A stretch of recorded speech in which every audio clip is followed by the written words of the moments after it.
Good morning. I'm Elise Lipkowitz, and I'm pleased to welcome you to this session on terms and arenas for preparedness and resilience action.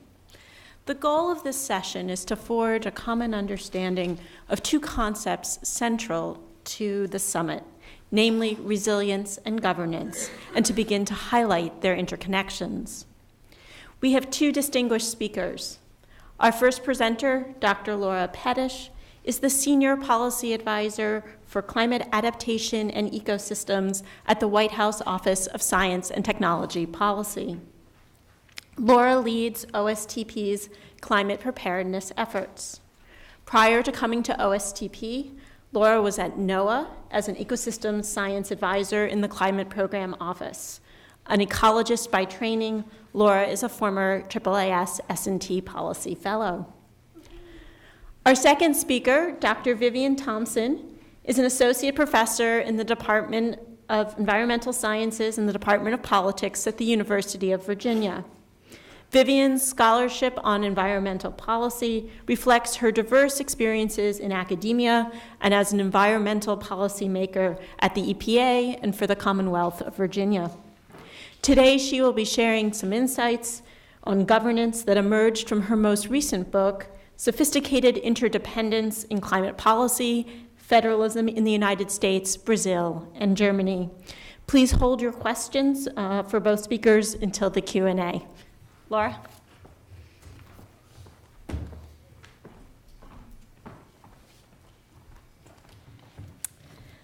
Thanks, Elise, and thanks so much to you and Darshan and James and Irina for organizing what I know is going to be a great couple of days here.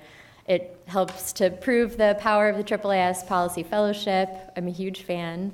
I'm personally benefited, and every time I come here, I feel like it's kind of my happy place. Like they're going to feed me, we're going to have laughs, I'll get some hugs, and so it's really nice to be back here.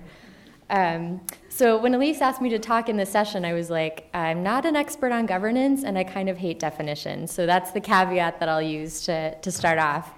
But I do think when it comes to climate resilience, governance is a major challenge. So climate change is a global issue. We saw some of those nice global images from Admiral Titley, but the impacts are really local. They affect individuals, sometimes even at a personal level, and it's really, really challenging then to apply any kind of governance lessons across scales. So particularly when it comes to scientific information, given that this is at AAAS, I wanted to make sure to discuss this a bit.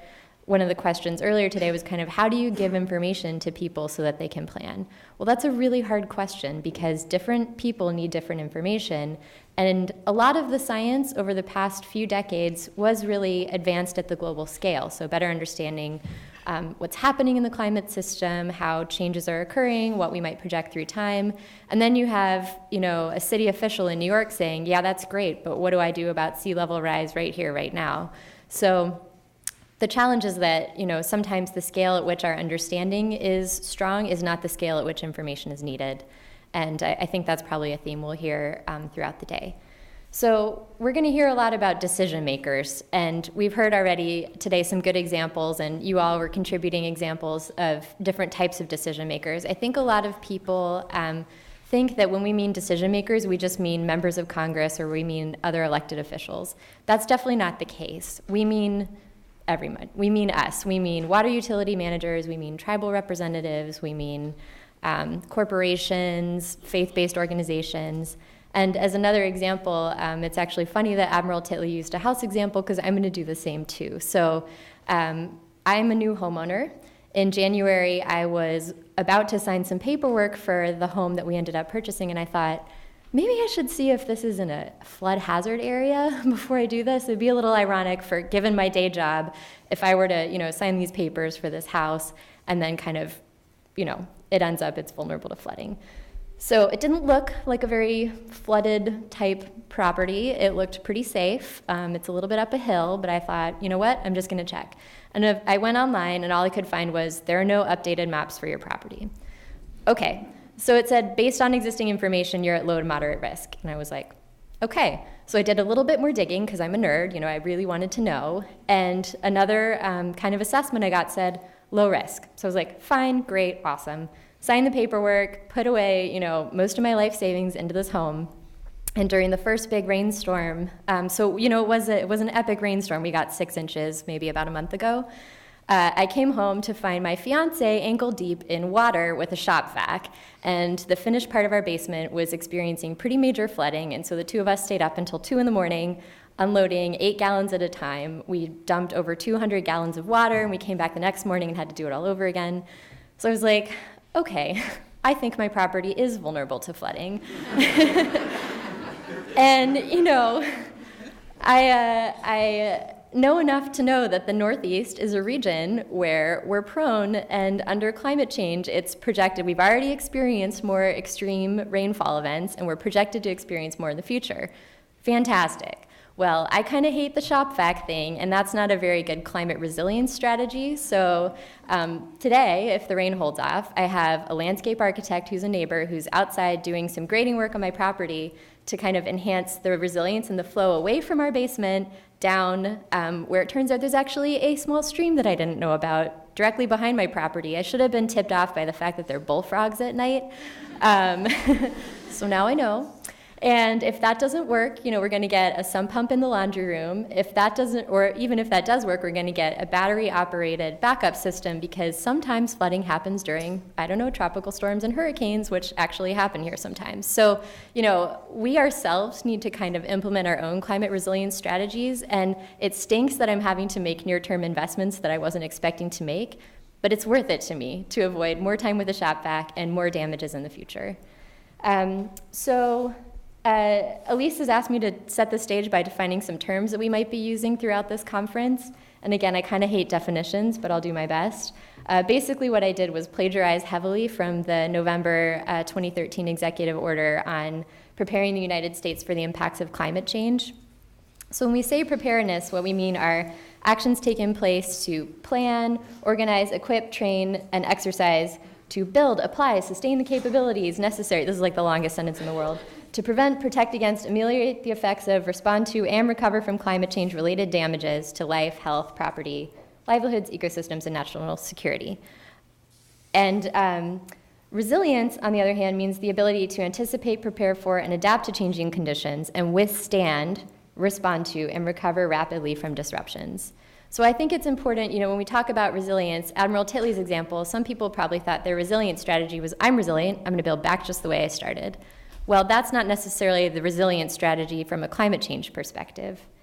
And then adaptation means adjustment in natural or human systems in anticipation to or response to a changing environment in a way that effectively uses beneficial opportunities or reduces negative effects. So basically, a lot of people use these terms interchangeably. I do myself sometimes. I think people tend to either use adaptation or the phrase preparedness and resilience to show that it's not all preparedness or all resilience. But you'll probably hear all kinds of combinations thrown around throughout the day, and that's okay. Mitigation, on the other hand, in the climate world is reducing additional greenhouse gas emissions or reducing, carbon footprint, basically greening our operations.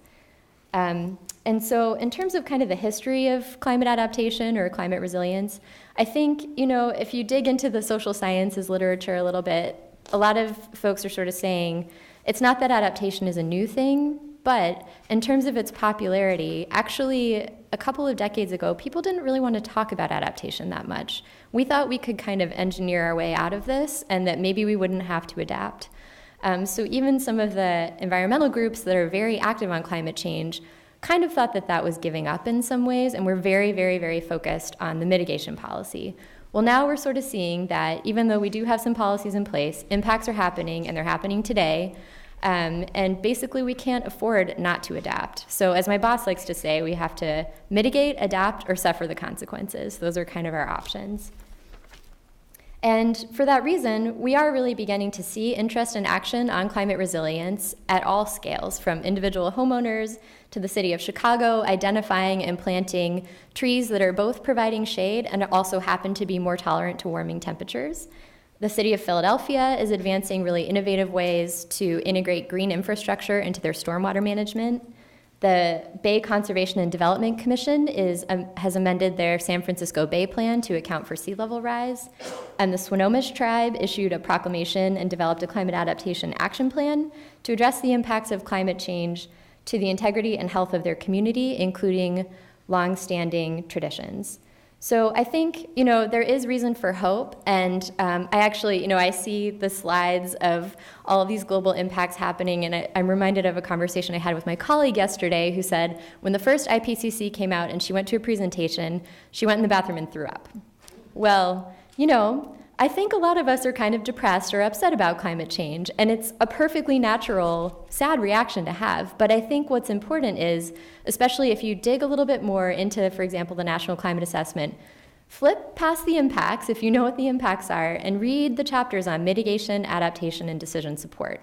Because that's really where we can provide the information and examples that say, people are doing things and they're doing them now. And that's really the message that we should be communicating to the American public, is that we have options. We don't have to live with this as our future.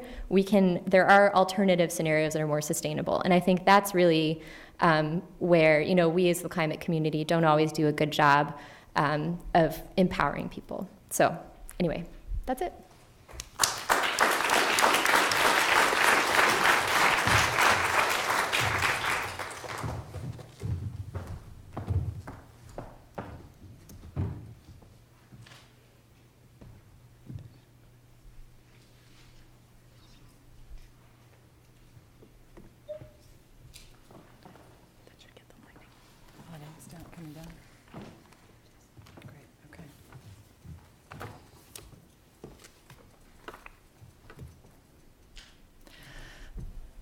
I don't have a house story.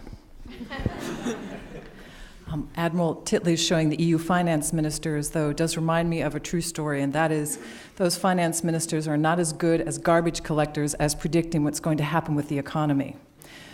That's another lecture, but that's a true story. Greenhouse governance, to me, constitutes the place where the problem of climate change intersects with politics, public management, history, and economics.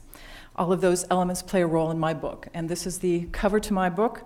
The women on the cover are from the left, Patricia Mulroy, the longtime head of the Water Authority in Southern Nevada and Las Vegas. Marina Silva, environmental leader and presidential candidate in Brazil, who earned 19% of the vote in 2010 as leader of the Green Party, and of course, Chancellor Angela Merkel. Regulation of greenhouse gases from power plants is happening under Section 111D of the Clean Air Act, which has become the nation's de facto climate law. State plans are central in Section 111D, which I call in my book the surprise guest at the greenhouse gas policy table, because it's a bit of a sleeper provision that has not been used much to date. Section 111D requires application of adequately demonstrated techniques considering costs. Now, in the United States, air pollution policymaking for existing stationary sources, has traditionally happened as a state-federal partnership. But we find ourselves in really uncharted waters right now with respect to state-national relations in climate policy, because many states have developed climate change and renewable energy policies ahead of the national government. Now, EPA can't make states adopt acceptable Section 111D plans. EPA can take over with the federal plan, but that is never the preferred course of action. So, to formulate a successful state-national partnership in the greenhouse gas arena, we must understand the economic and political motivators for climate policymaking in the states. That is one core goal of my book. Illuminating state-national relations in climate and renewable energy measures in the federal democracies of Germany and Brazil also helps point the way to a productive climate federalism path in the United States. I selected these two nations because, of course, they're federal democracies, they are key actors in the global climate arena, and they have the highest GDPs of any federal nations outside the United States. Today I'll focus on the results of my domestic 9-state analysis and also provide a few comments about Brazil and Germany. In my book, I call the United States the world's most prominent climate change outlaw, but for the states. The wide range of subnational efforts in the climate and renewable arenas provides an opportunity to illuminate the political and economic factors that might shape active or passive state programs. To that end, I developed with my colleague Vicky Arroyo, Executive Director of the Georgetown Climate Center, a three-tiered typology based on state regulatory responses. We analyzed a range of factors that might help explain those variable state responses, such as natural resource base, public salience of climate change, political culture, and campaign finance patterns. So here's the question that I explored in this part of the book. Which political and economic factors help illuminate the wide variety of programs in climate and renewable energy in 9 states, 3 active, 3 surprise, 3 passive? Why have climate and energy issues landed on the policy agenda in some states but not others? Interestingly, partisanship, as reflected in the party of the governor, provides little explanatory power. Take, for example, Governor Schwarzenegger in California and Governor Pataki in New York, both Republican climate policy leaders. And then, unfortunately, in Virginia, we have Governors Kane and Warner, the 2 who appointed me to the Virginia State Air Pollution Control Board, who did not push for reform, both Democrats, and they did not move past the study stage in this arena. Leadership and lack thereof cross party lines at the level of state governors. And nationwide, 67% of Republicans say we should decrease our reliance on fossil fuels. Let me give you some of the bottom line results for the passive, highlighting the passive and active states. Passive states, Virginia, South Carolina, and Louisiana, display elite-dominated traditional political cultures, dependence on coal and natural gas for electricity generation, patterns of campaign finance donations that favor fossil fuel interests, and low legislative professionalism. These same states demonstrate deeply entrenched resistance to renewable energy or greenhouse gas policymaking, despite supportive public sentiment in Virginia. In these states, legislators are not well paid. They lack expert staffs, making it difficult for them to act independently of lobbyists or the executive branch, especially in highly technical areas. Briefly, the surprise states, if you're interested in why they're called the surprise states, we could talk about in the comment period. Florida, Texas, and Maryland, we find political cultures more responsive to public demand than in the passive states, strong fossil fuel profiles with respect to electricity generation, and legislatures ranked in the middle with respect to professionalism. And finally, active states. Our active states were California, New York, and Washington, where they've embraced aggressive greenhouse gas and renewable energy programs. They show relatively low dependence on fossil fuels for electricity generation. Their legislatures are strongly or moderately professionalized. All 3 states are characterized by political cultures in which government is considered a positive instrument to promote the public welfare, as opposed to the passive states, where you have an entirely different kind of political culture that really promotes inertia. Republican and Democratic politicians alike in these states have trumpeted the need for and the economic value of strong greenhouse gas regulatory programs. I conclude in this section of the book that we must allow room for the variable and deeply embedded contexts and capacities exhibited by the states while still pushing for cost-effective reductions. Given EPA's limited resources and to avoid stretching Section 111D's authority, federal backup plans might be less flexible than the states are allowed, and therefore something the passive states in particular might want to avoid. Now to Germany and Brazil. Germany's leadership in this arena stretches back to 1990, when the national government set a goal of reducing the country's greenhouse gas emissions by 25% in 2005. That commitment has not wavered. It crosses parties, conservative and liberal alike. By 2010, Germany had achieved a 26% reduction in greenhouse gas emissions per capita relative to 1990, and GDP per capita rose by a greater amount, 36%. By contrast, over the same period, GDP per capita in the U.S. rose by a smaller amount, 31%, and greenhouse gas emissions per capita here decreased by a paltry 2%. So Germany has combined aggressive energy and climate policies with an expanding economy. The U.S. has fallen shorter in both areas. Chancellor Angela Merkel says, just as we break even with finances, so we must with nature. We've talked a little bit about the doom and gloom that's often associated with climate policy. The Germans have been brilliant with incentives, and now Germans associate renewable energy and climate policy with ways to make money. With respect to Brazil, in Copenhagen in 2009, President Lula delivered a forceful speech in which he called for the rich countries of the world to act first, and he promised a voluntary program in Brazil emphasizing land use and deforestation.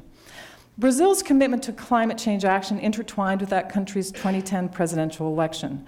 Political competition, public support, concern over deforestation in the Amazon, and strong regionalism help account for the shape of state-national relations in climate and energy policy in Brazil. Brazilians have long invested in renewables, for example, sugarcane ethanol. We can learn much from their experiences in this arena. Sugarcane ethanol, as many of you know, properly cultivated and produced, is much more environmentally friendly than corn ethanol. Finally, Brazil is almost energy independent. The U.S. imports 30% of its energy. A look at the situation in Brazil underscores the need to include minority communities who, here and elsewhere, have felt forgotten in many environmental debates. Here's sophisticated interdependence. What I mean by this, it's actually a term that I stole from Patricia Mulroy, although she knows that I stole it. What I mean by this is adopt comprehensive issue framing that embraces energy security, fiscal discipline, inclusion of vulnerable communities in decision-making, and energy diversification. Connect domestic actions with those abroad through international collaboration and cooperation and emissions mitigation. Finally, integrate variable contexts and capacities manifest at the state and regional levels into Clean Air Act policies while still pressing for the substantial cost-effective reductions that are available. I'll end with what I call some fun facts, since we all like facts. In Brazil, greenhouse gas emissions per capita were until recently about 12 metric tons per capita. They've dropped substantially to about 6.5 because deforestation has been so effectively reduced. Again, Brazil is almost energy dependent with its vast oil reserves. That situation will only improve in the future. 42% of its energy consumption is now renewable. In Germany, greenhouse gas emissions per capita, roughly 11 metric tons per capita. 60% of Germany's energy is imported. I've seen figures as high as 70%. It's a very energy insecure nation. The percent of electricity supply that is from renewables, let's skip down to that one, I find most fascinating. The Germans now generate about 25% of their electricity supply from renewables. And finally, here we are in the US of A. These are 2011 figures, about 22 metric tons per capita, about 30% of our domestic supply of energy is imported, and the percent of energy consumption that is renewable is about 9%. I find those contrasts and comparisons fascinating. Thank you.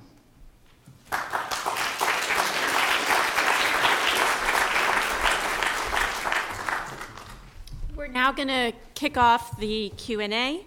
Our speakers are going to start by asking the conversation by asking a question of one another, but as they are talking, if you would start moving your way to the mics in the aisle so that we can proceed quickly. And please, as we've been doing all morning, introduce yourself before you ask your question. Thanks. Okay, I'll go first. Vivian, what kinds of governance issues do Brazil and Germany face when it comes to renewables and climate policy?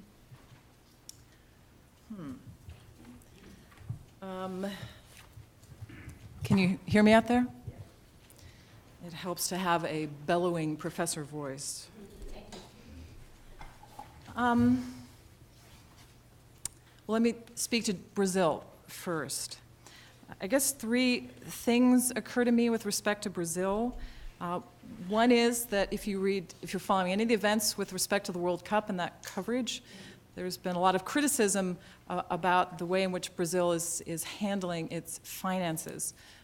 President Rousseff says, well, our emphasis has to be on economic growth. We've done pretty well with economic growth in the past. So when I think of perhaps an issue that is being faced in Brazil with respect to greenhouse gas governance, it is certainly the economy in Brazil. And when we heard earlier, we were recollected of the phrase, it's the economy stupid. Actually, I heard this in a radio broadcast the other day, and in Brazilian Portuguese, it's "É a economia o estúpido." I didn't make that up. I guess another factor I would point to in Brazil is really evolving state-national relations. Their most recent constitution was enacted in 1988, and they're still working out the balance of power between state and national levels. And finally, there are some conflicts that are arising between the state and national levels with respect to energy policy. The national government wants to forge ahead with great energy growth, and this conflicts with some of the goals of the southeastern states, São Paulo and Rio de Janeiro, who want to try to restrain growth from those sectors. When it comes to Germany, I guess a couple of factors come to mind. I mentioned the incentives that the Germans have put in place to allow people to have the confidence that when they invest in renewables, they'll get the money back. Still, part of the challenge of that is figuring out how to pay for that system, how to keep it from getting too expensive, and how to spread the costs fairly. There's a lot of concern in Germany right now that the costs of those incentives are not being spread fairly. And I guess finally, another aspect that's important for Germany is that Germany is really dealing with three levels of governance. One is the European Union, one is the federal government of Germany, and also the Länder, the states in Germany. So that's a sort of added complication that, well, we don't have to think about the European Union here. So I was thinking about your presentation, Laura, and I wondered, what are some additional challenges for the federal government in providing science that meets the needs of decision makers? There are many. I do think that one challenge is federal agencies can't possibly develop tailored information for every citizen of the United States or every locality. And so really it requires partnerships with, say, the private sector or NGOs or academia or state agencies where they kind of take the core information that the government produces and then make it into information that's more useful at the local scale. So that's kind of one challenge and opportunity, I think, for better getting information to support climate preparedness planning. Please go ahead and make your ways to the mics, but just to keep the conversation going, Vivian, I wanted to ask a bit about your findings around states and levels of state engagement with these issues, and how much do you see this same framework as being transferable to adaptation, or are we going to find that passive states like Virginia and South Carolina that have a lot of coastline may turn out to be a bit more active ultimately in the adaptation space? Hope springs eternal in the human breast. I would like to think that Virginia's political culture, I would like to think of all the elements that we examined, the various dimensions that we examined in the book, would not carry over into other arenas. I fear that they will. I mean, some of them are pretty deeply embedded. So I think I'd have to go sort of factor by factor, but I think there'll be a pretty good mapping of many of those factors into other arenas as well. Over here, please. Hi, is this on? Yeah. Yeah. I'm Sarah Green. I work at Michigan Tech University in northern Michigan, but I've been living here for a year, for this year, and I'm curious whether you have examined or seen differences or conflicts between rural and urban environments in terms of governance or changing shifts to renewable energy. I did not look at that in my book, but the first examples that spring to mind of places in the United States where we see really great incentives for renewable energy, I think of wind power in rural Iowa, I think of dairy farms in Wisconsin, I think of West Texas. So it's in rural, and these, of course, are just the first ones that spring to mind, but those are the areas, at least some of the areas in this country, in which incentives for renewable energy really seem to be connecting with the population. Of course, coal mining also occurs in rural areas. It does, and I'm not fond of making blanket descriptions about ideologies in rural areas. I actually spent quite a lot of time in Southwest Virginia in coal country when I was on the Virginia State Air Pollution Control Board.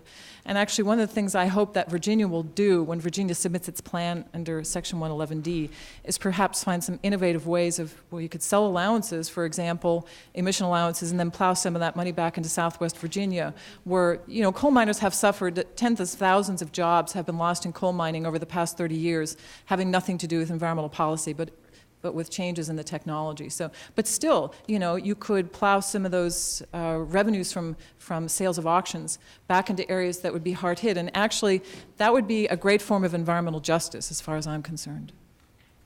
Thank you.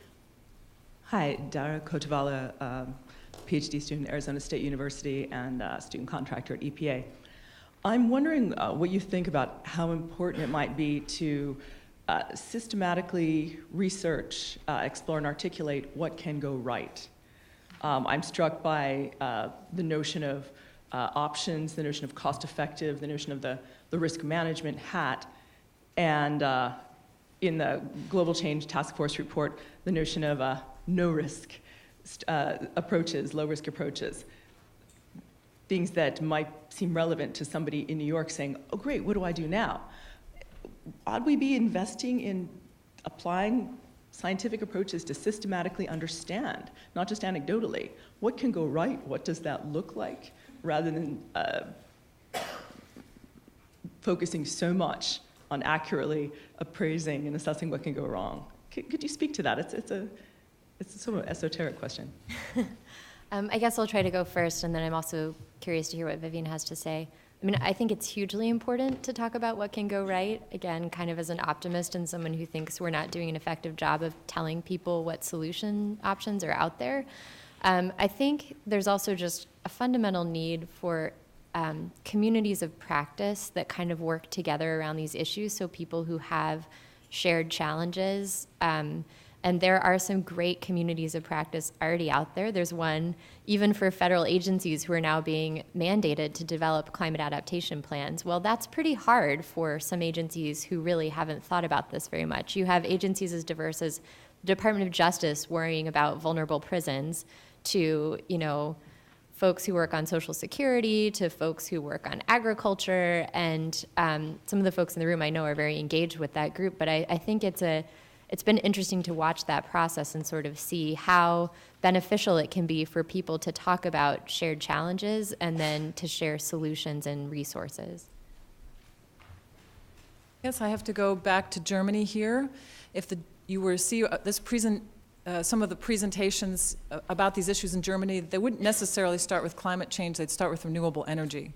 And again, renewable energy in many Germans' minds has come to be associated with putting up photovoltaic cells or investing in wind, and then having a guaranteed rate of return. So a lot of Germans really sort of see it as a positive. Hey, I'm going to invest in renewable energy, and that'll be a good thing for all these reasons. In the interest, we have about 5 minutes left, and in the interest of getting all the questions in, if all three of you who are at the mic would ask your questions in succession, and then we'll try to address them all at once. So please go ahead. This is for Laura. Joe Browder. I've worked on Everglades issues for 40 years, and I just think there's a need to look at the disparity between the sort of abstract and the real, and if the most expensive and highly visible effort in the country to look at how do you reconcile nature and urban development, water flows through a society, water flows through national parks, has been managed in a way that biologists for the National Park Service are absolutely prohibited from advancing any information up that would embarrass the Corps of Engineers' interpretation of biology. This was put in place during the Clinton administration. You all have done nothing to change it. And I just think that when we are building a kind of house of cards in South Florida that is antithetical to almost every kind of flood control, much less nature protection effort you could hope to achieve, and then putting a light on it as the best thing we could do. There's a gap somewhere in the way we are looking at the abstractions of what we're doing and what's really going on the ground. And I know you can't address it in 1/3 of 3 minutes, but it's an issue worth thinking about. Amy Tars with the National Capital Planning Commission. This question is for Vivian.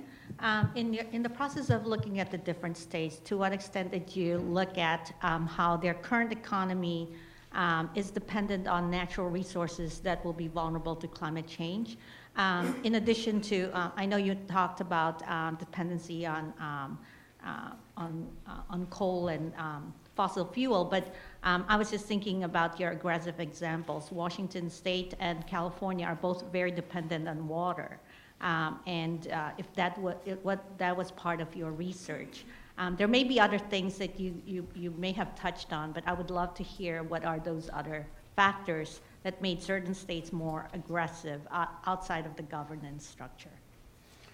Hi, Bob Faithful, 33-year, now retired executive from the Interior Department, focused on Alaska, now with Green Faith and also with the Stewardship of Creation for the Episcopal Diocese in Virginia.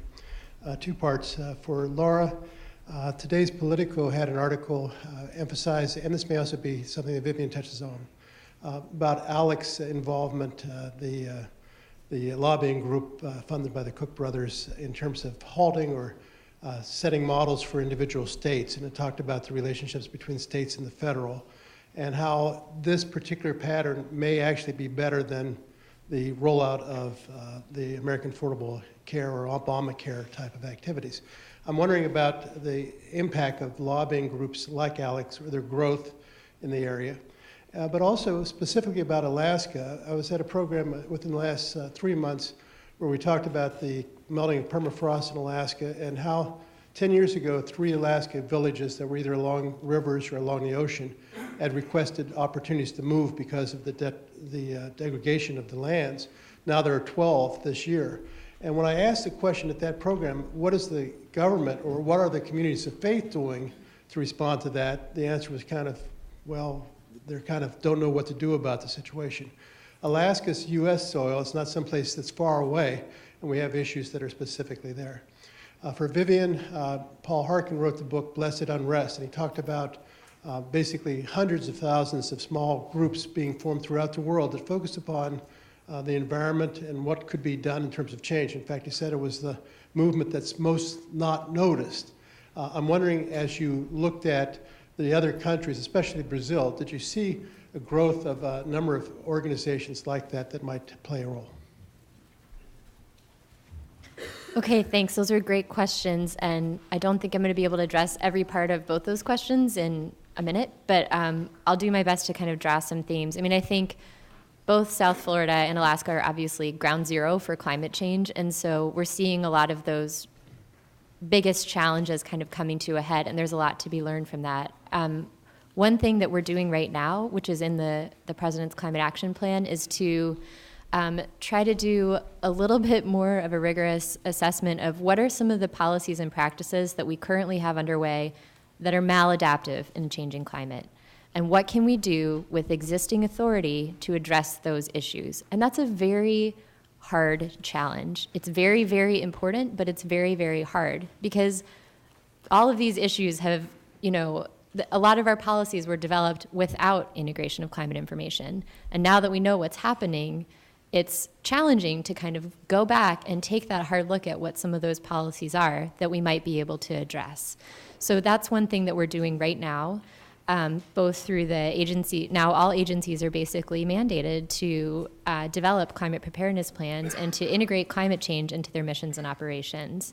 And that's pretty bold. And some of those are doing, some agencies are doing that more rigorously than others, but it's an important opportunity that we have right now that we haven't had a decade ago.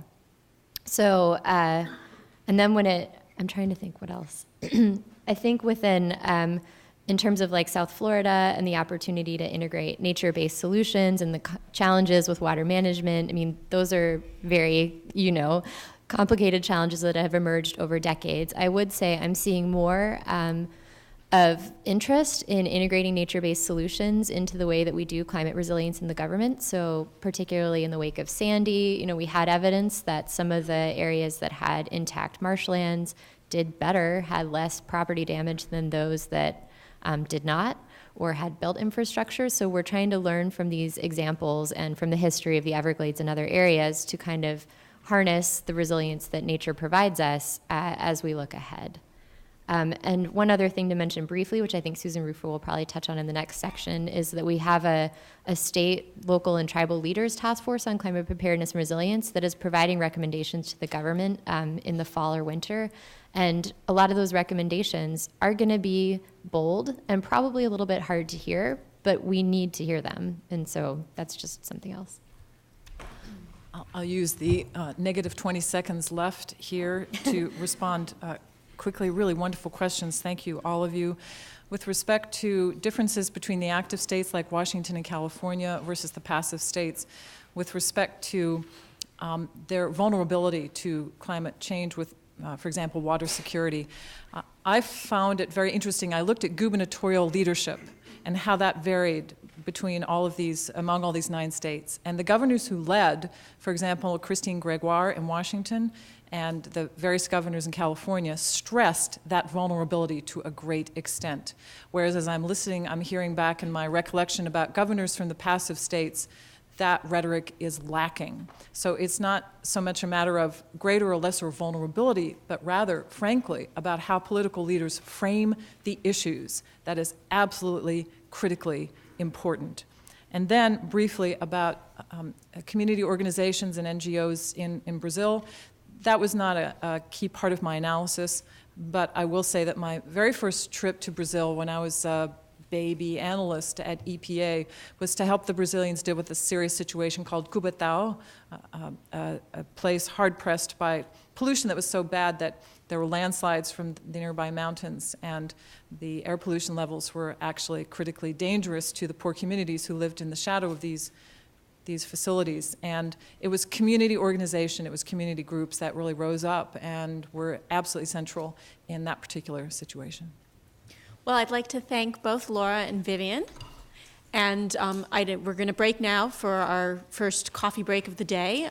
There should be some leftover breakfast and coffee still out in the main entryway. But please be back at 10:24 so we can have a prompt start to the current federal effort session. Thanks.